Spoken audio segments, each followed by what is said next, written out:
శ్రీవారి భక్తులకు శుభవార్త. ఫిబ్రవరి 4వ తేదీన తిరుమలలో రథసప్తమి జరగనుంది. ఒకే రోజు స్వామివారిని 7 వాహనాలపై దర్శించుకునే శుభ తరుణం ఇది.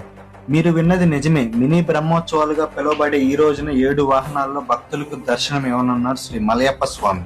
ఈ పండుగ తెల్లవారుజామున 5 గంటల నుండి రాత్రి 9 గంటల వరకు జరుగుతుంది. ఇక వాహన సేవల విషయానికి వస్తే తెల్లవారుజామున 5 గంటల 30 నిమిషాల నుండి 8 గంటల వరకు సూర్యప్రభ వాహనం, ఉదయం 9 గంటల నుండి 10 గంటల వరకు చినశేష వాహనం, ఉదయం 11 గంటల నుండి మధ్యాహ్నం 12 గంటల వరకు గరుడు వాహనం, మధ్యాహ్నం 1 గంటల నుండి 2 గంటల వరకు హనుమంత వాహనం, మధ్యాహ్నం 2 గంటల నుండి 3 గంటల వరకు చక్రస్థానం, సాయంత్రం 4 గంటల నుండి 5 గంటల వరకు కల్పవృక్ష వాహనం, సాయంత్రం 6 గంటల నుండి 7 గంటల వరకు సర్వభూపాల వాహనం, రాత్రి 8 గంటల నుండి 9 గంటల వరకు చంద్రప్రభ వాహనం. ముఖ్య గమనిక ఏంటంటే ఈ పర్వదినం కారణంగా ఆలయంలో నిర్వహించే కళ్యాణోత్సవం, ఉంజల సేవ, ఆర్జిత బ్రహ్మోత్సవం, సహస్ర దీపాలంకరణ సేవలను టీటీడీ రద్దు చేసింది. సుప్రభాతం, తోమాల అర్చన ఏకాంతంగా నిర్వహిస్తారు. కావున